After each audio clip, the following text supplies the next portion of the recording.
Dujana, teman-teman saya sekalian saya muliakan. Abu Dujana. Tiap kali habis selesai sholat subuh dalam beberapa hari belakangan itu, sahabat Nabi nih Abu Dujana, selalu aja para sahabat ngelihat Abu Dujana selalu berdiri begitu Nabi Muhammad habis selesai salam sholat, nggak pakai nungguin dzikir, nggak pakai nungguin doa.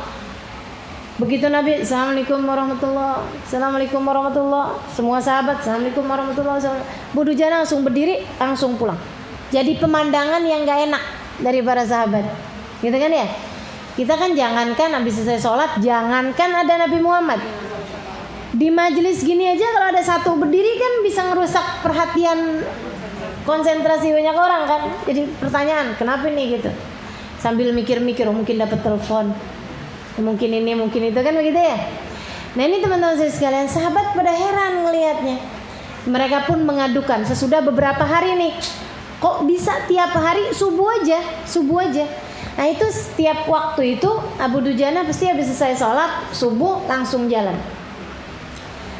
Habis diperhatikan sehari, 2 hari, 3 hari, 4 hari, mereka pun ngadu kepada Nabi Muhammad alaihissalam. Mungkin kalau baru sekali barangkali kebelet kek gitu ya, sakit perut mungkin, atau apa mungkin ada keluarganya yang lagi sakit. Tapi kalau berhari-hari gitu kan itu pemandangan yang gak enak dilihat. Mereka pun mengadukan hal tersebut pada satu siang ba'da dhuhr gitu kepada Nabi Muhammad alaihissalam. Wahai Rasul, Abu Dujana itu belakangan tiap habis subuh, begitu engkau habis selesai salam sholat langsung berdiri Rasul, nggak pakai nungguin dzikir, nggak pakai nungguin apa-apa. Oh gitu. Besoknya Nabi itu kan orangnya tabayun. Tabayun itu klarifikasi. Tabayun itu mencari bukti. Itu tabayun. Jadi ngelihat langsung gitu kan. Habis subuh Nabi Muhammad perhatiin. Begitu habis Nabi Muhammad salam, Nabi langsung noleh ke depan gitu. Maksudnya Nabi maju ngeliatin orang-orang. Ternyata benar, Abu Dujana berdiri dari sholat keluar. Nggak langsung dipanggil saat itu sama Nabi, dibiarin. Waktunya siang, duhur. Habis selesai salam sholat, Abu Dujana masih ada di situ. Baca dzikir ini apa enak sama Rasulullah. Habis doa selesai kelar, Nabi Muhammad panggil Abu Dujana. Ya Abu Dujana, labbaik ya Rasulullah. Ama tahtaj ila du'ai. Nabi itu ya, caranya negur adem, enak, nggak main menghakimi. Nabi nanya, apakah kamu tidak merasa perlu dengan doaku wahai Abu Dujana? Doa habis selesai sholat kamu ngerasa nggak perlu? Wa man la yahtaj ila du'aika ya Rasulullah, kata si Abu Dujana. Emang siapa juga ada orang yang nggak perlu dengan doamu wahai Rasul? Tapi aku lihat tadi pagi Abu Dujana, kata Nabi, kamu segera berdiri sesudah selesai sholat, tidak menunggu sampai doa selesai dibacakan. Inzirni ya Rasulullah. Kata Abu Dujana, maafkan aku wahai Rasul. Ada sebabnya Rasul. Saya malu mau ceritanya. Kalau engkau biarkan saya nggak harus cerita wahai Rasul, saya akan berterima kasih padamu. Kata Nabi, kamu harus cerita wahai Abu Dujana. Ceritain. Disuruh sama Nabi kan? Ya Rasulullah, kami adalah keluarga miskin, tinggal di jalan sebelah sana itu. Kasih tahu sama dia. Sekarang ini lagi musim kurma. Sebelah rumah kami Yahudi punya pohon kurma, lagi mateng-matengnya buahnya. Kadang-kadang di waktu malam anak-anak kami tidur tanpa sempat makan malam karena tidak ada yang bisa mereka makan. Saat pagi hari wahai Rasul, anak-anak saya bergegas keluar dari rumah buat memunguti kurma-kurmanya tetangga sebelah. Kalau saya lagi mau berangkat ke masjid, belum terang, sehingga saya nggak bisa memunguti kurma-kurma yang jatuh. Kalau saya nungguin bilangin sampai selesai doa, selesai zikirmu dibacakan, dan saya pernah melakukan itu, anak saya keburu bangun Rasul. Anak saya masih kecil, umur 5 tahun, 4 tahun, belum bisa dibilangin, belum bisa dikasih tahu. Pernah wahai Rasul, satu hari saya menyelesaikan sampai doa dibacakan, sampai semua zikir dibaca. Ya Rasulullah, saya balik ke rumah, mendapati anak saya sudah memasukkan kurma ke dalam mulutnya. Saya pun segera datang kepada anak saya bilang, kah, keluarin gitu. Keluarin. Anak saya nggak mau. Dia nangis Rasulullah sambil bilang, nih jae ya bu, lapar. Saya sampai pukul tengkuk mereka untuk membuat mereka mengeluarkan kurma yang sudah mereka makan. Tetap nggak mau juga Rasulullah. Saya sampai masukkan jari saya ke dalam mulutnya. Saya berkata kepadanya, nah ayah tak peduli apa yang kalau kamu lakukan kepada ayah. Akan tetapi ayah mohon tolong, jangan sampai kamu sampai makan makanan yang haram untuk kemudian di hari akhirat kamu bilang, maafkan saya ya Allah, saya makan makanan yang haram. Saya ambil buah kurmanya si Yahudi sebelah rumah karena ayah saya tidak bisa memberikan kepada saya makan. Jangan permalukan ayah di hadapan Allah, anakku sayang. Tolong ayah. Sejak hari itu wahai Rasul, saya tidak akan menunggu sampai doamu selesai dibacakan. Maaf, bukan karena gak perlu sama doamu. Maafkan aku wahai Rasul. Akan tetapi aku takut sampai ada makanan haram masuk ke dalam perut anak-anakku. Gitunya tuh sahabat. Jangan sampai tangan anakku mengambil barang yang bukan menjadi haknya, sehingga jadi penyakit bagi mereka nantinya, jadi bala bagi saya nantinya di akhirat. Nabi dengerin gak tega, nangis Nabi Muhammad alaihissalam. Nabi kan orangnya nangisan, nggak tegaan gitu maksudnya. Akhirnya kemudian Nabi Muhammad ngeliatin sahabat-sahabat juga pada merah matanya, nggak tega juga gitu dengar cerita orang tersebut. Akhirnya Nabi Muhammad kemudian bilang, siapa nih si Yahudi yang punya pohon kurma itu? Fulan bin Fulan ya Rasulullah. Panggilkan dia. Panggilin, tahu saya sekali. Si Yahudinya nih kena Yahudi yang nyebelin banget gitu loh. Ada orang Yahudi yang nyebelin, ada yang biasa aja gitu ya. Orang Islam juga gitu. Ada yang nyenengin, ada yang nyebelin. Jangan sampai kita menjadi salah satunya. Yang bagian yang nyebelin ini loh. Jadi teman-teman saya sekalian, Nabi kemudian panggil dia. Nabi Muhammad bilang, Pak, saya beli dong Pak pohon kurma Bapak pan rumah itu. Pohonnya doang dibeli. Artinya kalau berbuah, kalau ini itu apa segala macam, itu jadi punyanya Nabi gitu loh. Pohonnya, dahannya, buahnya, semuanya jadi punya Nabi. Saya beli pohon Bapak, kata Nabi Muhammad, dengan sebuah pohon yang pohonnya dari emas, batangnya dari perak. Kemudian buahnya tiap kali dipetik enggak menunggu musim buat keluar lagi.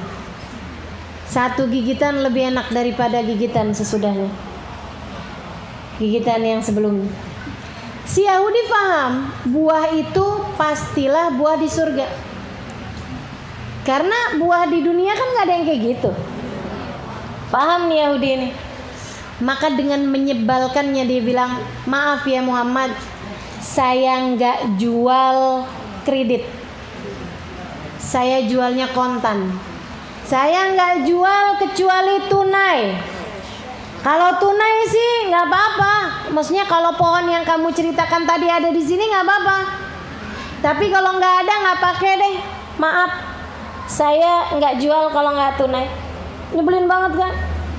Sementara Nabi kalau mau jualnya dengan pohonnya Nabi atau apa, Nabi lagi nggak punya. Nabi kan seringnya emang nggak punya.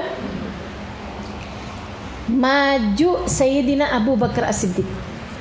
Waktu itu Sayyidina Abu Bakar punya satu ladang kurma yang di dalamnya terdapat sekitar 100 pohon kurma. Bukan satu loh, 100 pohon kurma.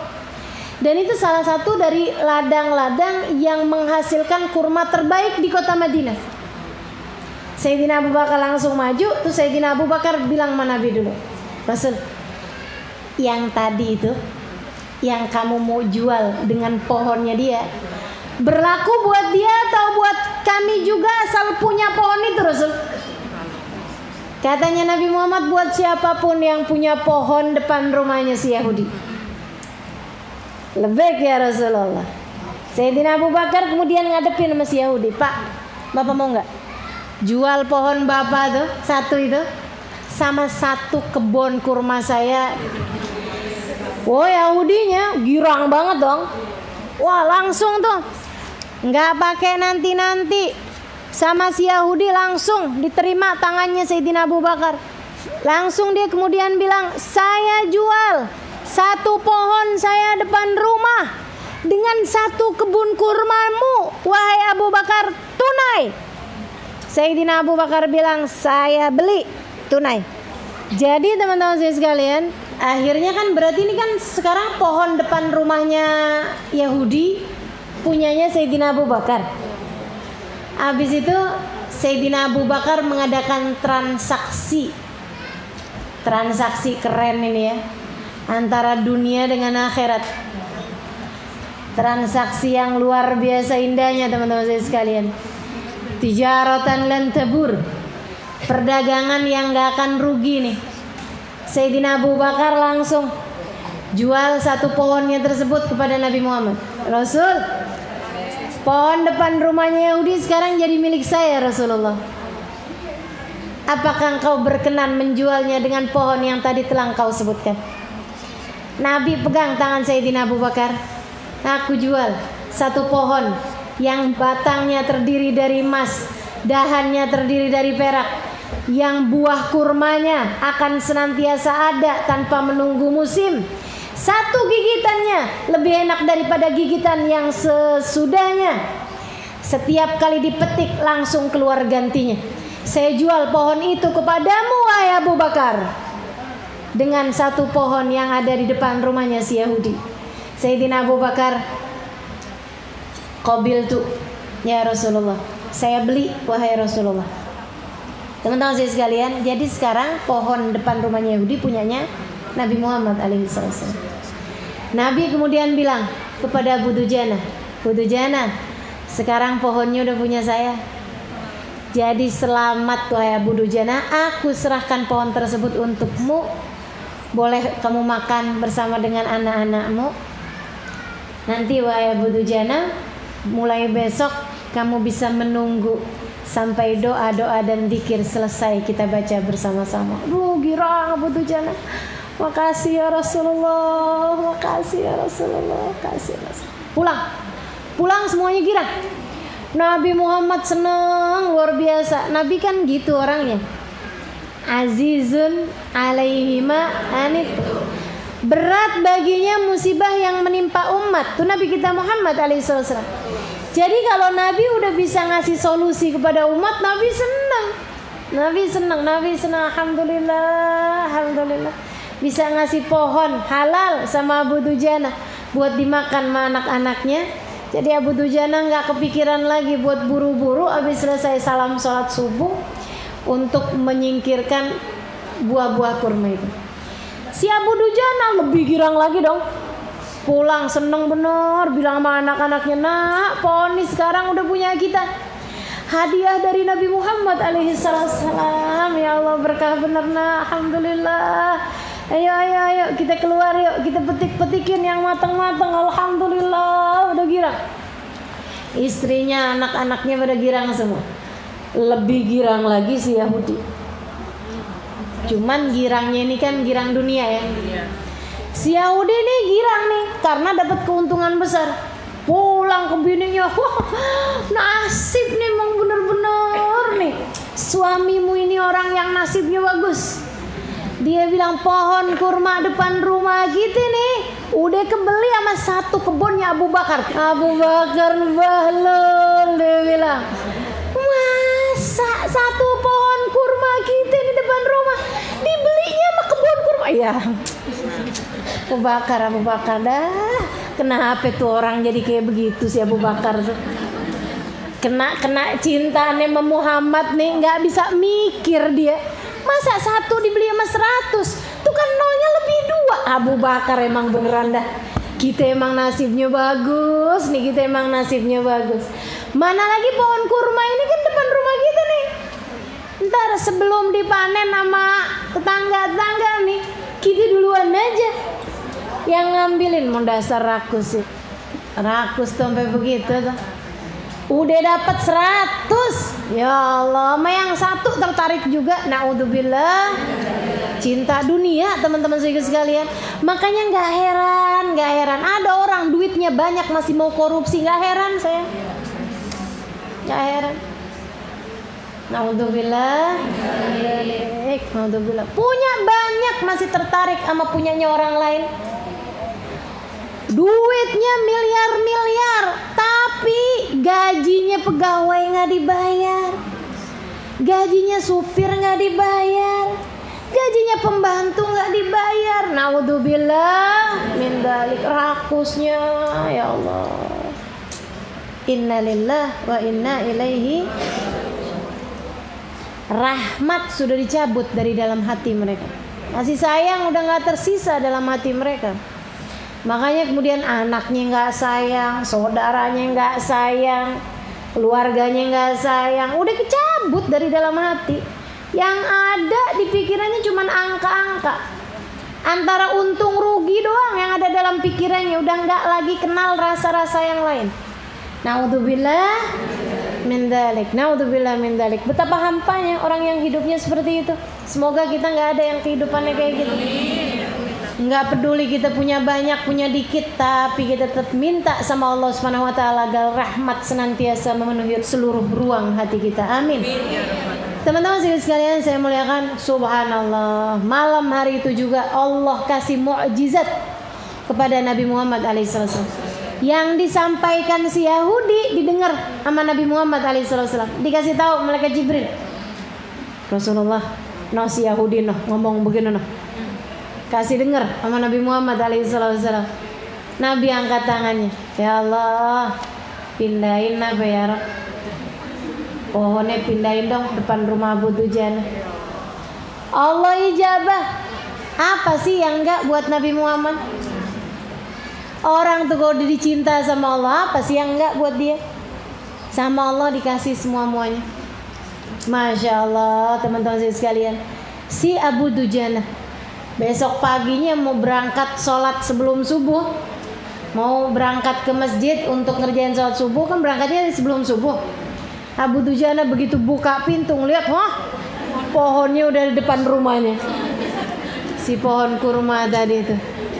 Masya Allah. Si Yahudi ngeliat, tapi hati yang sudah tertutup dengan cinta terhadap dunia, sulit bagi mereka untuk turun hidayah Allah. Meskipun mu'jizat dan keajaiban di depan mata, dah ketutup hatinya.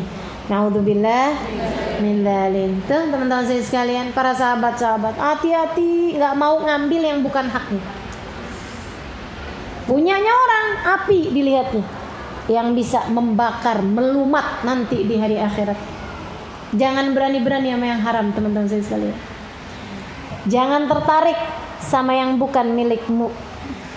Walaupun kelihatannya bagus, walaupun kelihatannya nggak ada yang lihat nih, kita menjalankan kewajiban kita sebagai umat Islam, belajar untuk bisa berhati-hati terhadap hak milik orang lain. Kita jaga, jangan sampai kita makan yang bukan menjadi hak milik kita.